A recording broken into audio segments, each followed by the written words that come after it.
The 5 poems I'm going to read tonight were written in that year by a young woman of 18 years old.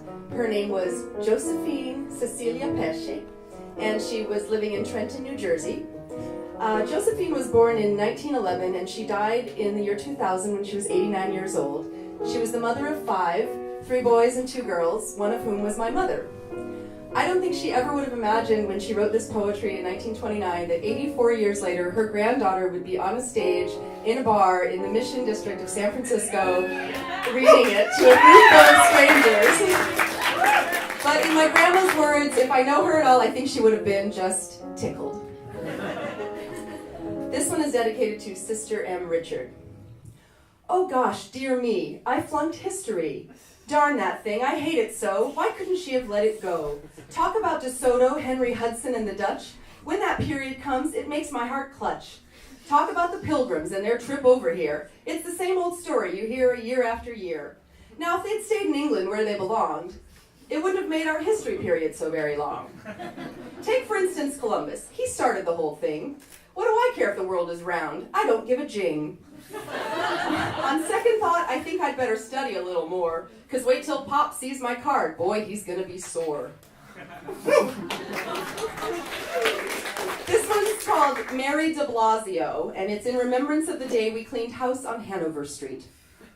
Oh, the washing of the windows and the dusting of the chairs surely kept us big shots from putting on our airs, especially when the neighbors were busy peeking in. We didn't know where to start or just how to begin. And then came the sweeping and the scrubbing of the floors, let alone the dusting and the polishing of doors. And after that, the setting of the furniture just right. This chair over here, that chair near the light. We were so tired by the time we got through, everything was done. We knew not what to do. Then Mary suggested that we have a little fun. Of course I acquiesced. There'd be no harm done. So I grabbed a cushion. I aimed it right at her. But she forgot to catch it. That was her error. It landed on one side of her, but not so very near. On the other side landed the crystal chandelier. This one is to A.V. Dawes. I remember you, dear A.V. Dawes, when I was your employee. I remember how you stormed around, because I was dumb as can be. The mistakes I made, I was a joke. The times you bawled me out. The day you said, you're fired, now get out. I wouldn't go. I don't know why. I didn't heed your command. Perhaps, again, I was too dumb to understand. I was being fired. I didn't know you'd fire little me. The more I thought, the more I cried and won your sympathy. And then you said that I could stay, much against your will, for you couldn't rid yourself of me, and I'd have been with you still. Until a certain day came by, alas, I had to leave you. Sad of heart and sorrowful, I said goodbye to you.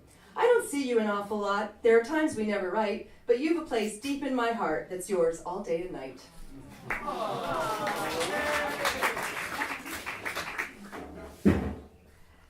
This one is called Time Flies, January 1929. He'll stroke your hair and kiss you, he'll hold you in his arms. He'll love you up and squeeze you and talk about your charms. He'll tell you that he loves you and other little lies. He'll leave you broken-hearted, but cheer up, time flies. Positive attitude. Grandma. Now this one is called Two Friends. This one was written in January 1933. I remember you, old pal of mine, when we were just 2 tots. You wore low heels, your hair in curls, and a dress to match your socks. When off to school we both did go, we sat close by in class. We never knew our arithmetic, in spelling we were last. Somehow we managed to get by through the course together, neither bright nor smart nor highly honored, we stuck through all weather. Then he came upon the scene. We were in our teens then. He looked at me, he looked at you, and we knew it was the end. He courted you and he courted me. The time came he must choose. Friends before, friends no more. One of us was going to lose. About that time, for the good of us 2 parted friends, a new girl, into our block a new girl moved, and there my tale shall end. He wooed her then so ardently, and forgot the 2 before. We suffer not a broken heart, we're friends forevermore. I love you and miss you, Grandma.